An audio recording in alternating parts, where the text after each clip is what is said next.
Investigações daquela tragédia em Boa Viagem, o tiroteio, onde o empresário matou o ex-genro, a ex-mulher, atirou na enteada e depois se matou. Terminou agora há pouco, no Departamento de Homicídios, a ouvida do porteiro e de uma funcionária do prédio. Um crime que ocorreu na sexta-feira passada e, segundo a polícia, foi motivado pelo fato do empresário não aceitar a separação. E também já foi ouvida a dona Laudijane Rodrigues, a mãe do Breno Felipe Salles, de 28 anos, ele, namorado da menina, né? E ex-genro, vamos dizer assim, né? Se pode se chamar, do empresário. O empresário responsável pelo tiroteio. Muito emocionada, ela falou sobre o filho. Tá doído demais, mas eu não vou baixar a cabeça, porque Deus não quer isso, entendeu? Eu tenho mais 2 filhos lindos, eu tenho meu esposo que tá me apoiando, tá me segurando, que não tá fácil, mas o soldado nunca foge da batalha. Ele é o meu herói, ele só tá guardadinho, eu só entreguei para ele o que era dele, porque quem me deu foi Deus, e quem levou foi Deus. E bendito seja o nome do Senhor, entendeu? A Ele a glória e a honra. Terminou agora há pouco, no Departamento de Homicídios, a ouvida do porteiro noturno e de uma funcionária do prédio onde aconteceu aquela tragédia em Boa Viagem. O Marvin Barbosa acompanhou tudo. Vamos saber o que disse o porteiro, que é o Pedro Rodrigues. Rapaz, eles se mudaram, foi na terça-feira que teve a mudança, na terça-feira, né, no meu plantão. Se mudaram, normal, tudinho. A ordem chegou na terça-feira, foi na quinta-feira mesmo, Ela chegou lá e o rapaz, o menino do dia passou para mim, né, que eu sou da noite, para não deixar ele entrar lá. Eu não sei o porquê, ela não disse. Sei que ela deixou o recado na portaria, informando que não era para ele entrar. Entendeu? E quando o senhor falou isso para ele, que ele estava proibido de entrar, qual foi a reação dele naquele momento? O senhor percebeu que ele ficou chateado, ficou incomodado? Ele ficou um pouco, eu achei que ele ficou um pouco chateado, porque ele saiu, ficou lá na frente e depois foi embora. Ele não demorou ainda muito ao redor do edifício? Ficou lá na frente um tempinho. Não demorou muito não, mas ficou um tempinho lá na frente e depois foi embora. Ele chegou a falar, parecia que tinha bebido. Eu não sei, não dava para notar, não dava para ver não dava para notar não, porque a guarita é lá dentro, entendeu? E ele estava lá na frente, muito distante, eu não sabia, não dava para notar se ele tinha bebido, se ele não tinha. Ele chegou pedindo para entrar, eu interferi, eu disse a ele que não podia, a ordem era para não deixar ele entrar. Então ele foi embora. Eu pensava que ele tinha ido para casa, ele foi embora. Bom, você vê que desde o primeiro momento há uma estranheza muito grande, porque os próprios integrantes do condomínio, né, como o porteiro, a esposa do síndico que nós botamos, dizem que desde a terça-feira havia uma restrição a esse cidadão, tanto por parte da senhora que acabou falecendo, quanto da filha que sobreviveu, que ele era violento, que não era para ele entrar, né? Eu estou com o advogado Fábio Fonseca, ele representa a família do jovem Breno Felipe Salles, 28 anos. Né? Ele era o ex-genro lá do empresário que fez esse tiroteio todo. Uma primeira pergunta, doutor Fábio, boa tarde para o senhor. É o seguinte, existe algum registro no 190, no CIODES, né? Já que esse camarada aí, ele tinha restrição de entrar no prédio e ficou rodando das 4 da manhã até as 7 horas, 7h30 ele entrou e provocou esse tiroteio. Tem contato do pessoal do prédio com a polícia? Boa tarde, Cardinô. Inicialmente essa pergunta também nós fizemos na ouvida da mãe do Breno e como resposta o delegado responsável, os 2 delegados responsáveis pelo inquérito, eles nos informaram que houve sim várias chamadas, né, para o 190 nesse sentido. Agora, nós não temos ainda a precisão de quem partiu essas ligações. E a polícia não apareceu, mesmo tendo chamadas? Apareceu. Nós tivemos esse esclarecimento também, dizendo que, inclusive, pelo um dos sobreviventes que lá estava, eu também tive o prazer de acompanhar esse depoimento, esses detalhes, essa riqueza de detalhes, Ele informou que a polícia chegou muito rápido, inclusive. Cerca de 20 minutos depois do ocorrido, tinha uma equipe policial lá. Não era uma guarnição, mas tinha 2 policiais que lá estavam, já prestando as primeiras... observando o ambiente que tinha acontecido. Agora, pelo que o senhor está me informando, das 4 horas da manhã até o fato, a polícia não foi. Não. Ninguém chamou a polícia. Só chamou a polícia quando houve tiro. Exatamente. Ninguém chamou dizendo, ele tem ordem de restrição, não é para entrar, mas está rondando aqui, há uma suspeita de estar armado, né? E mesmo quando ele forçou a entrada, quer dizer, antes do tiroteio, ninguém chamou a polícia.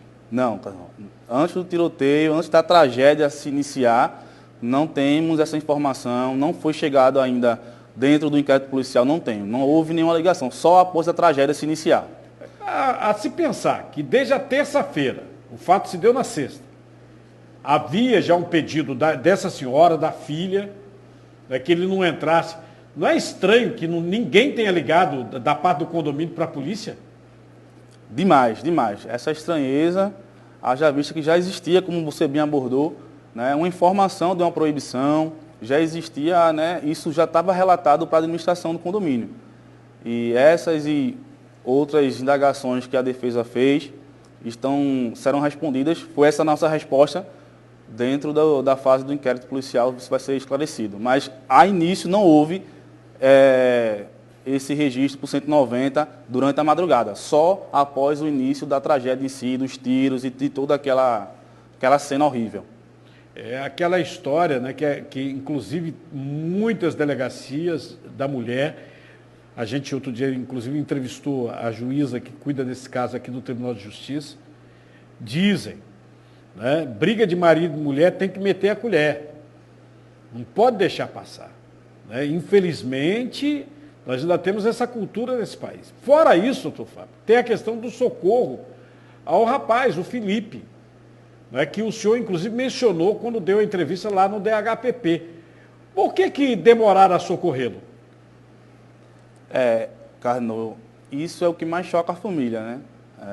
Dentre tantas indagações, e essa inicial que nós tivemos aqui com relação a chamar a polícia, a tentar intervir, após a tragédia também fazemos denúncias nesse sentido, que há relatos que a primeira equipe do atendimento móvel chegou 15 a 20 minutos depois de ser chamada.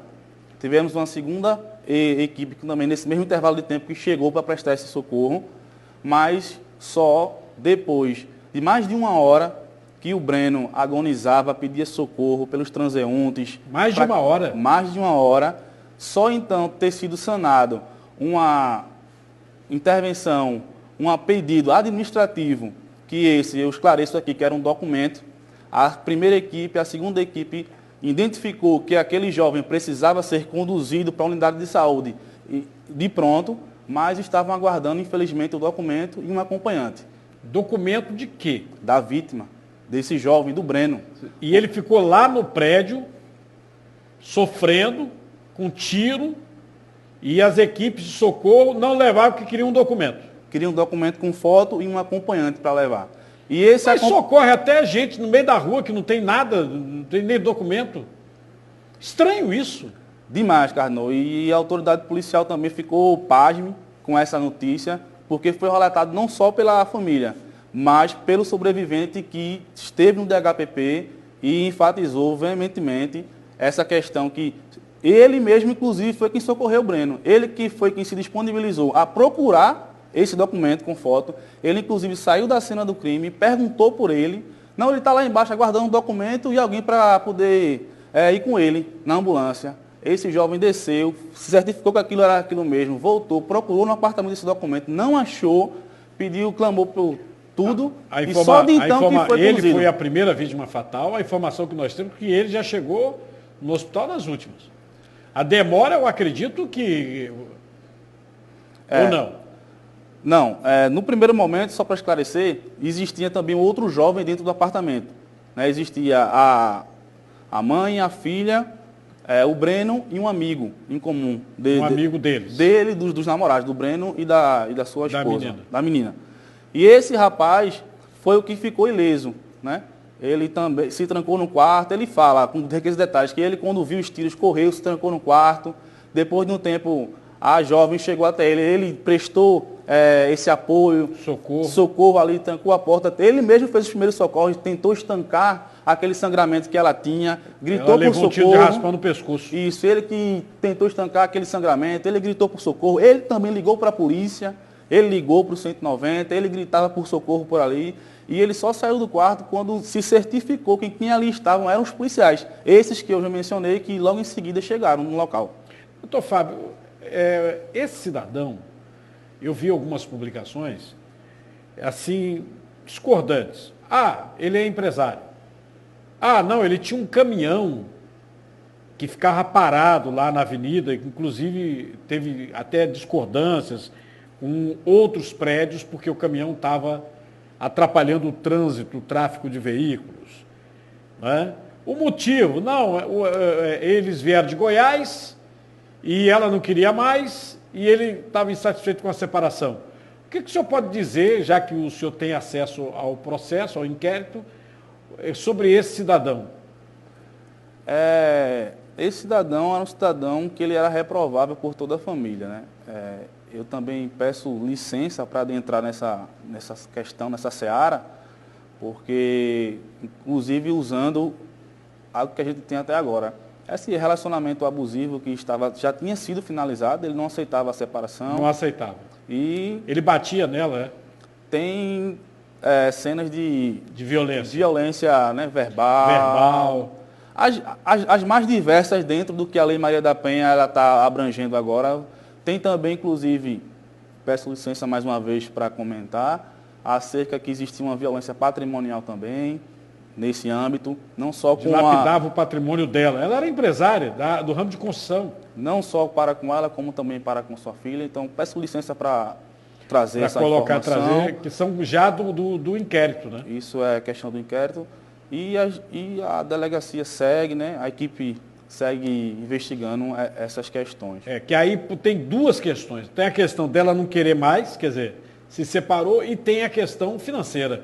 Porque também com a separação ele ficou, quem tinha dinheiro pelo jeito era ela. Essa informação. Essa informação.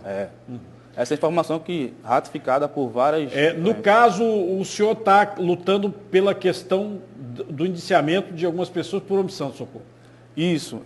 Até agora não tive nenhuma nota, nenhum esclarecimento da direção do serviço móvel acerca desses detalhes, acerca de o porquê que nós temos uma vítima de arma de fogo agonizando e os profissionais só socorreram, e coloco isso com toda certeza e conhecimento de causa do inquérito, de que nós temos uma vida baleada aqui, profissionais de saúde, não remove porque não tem uma identidade.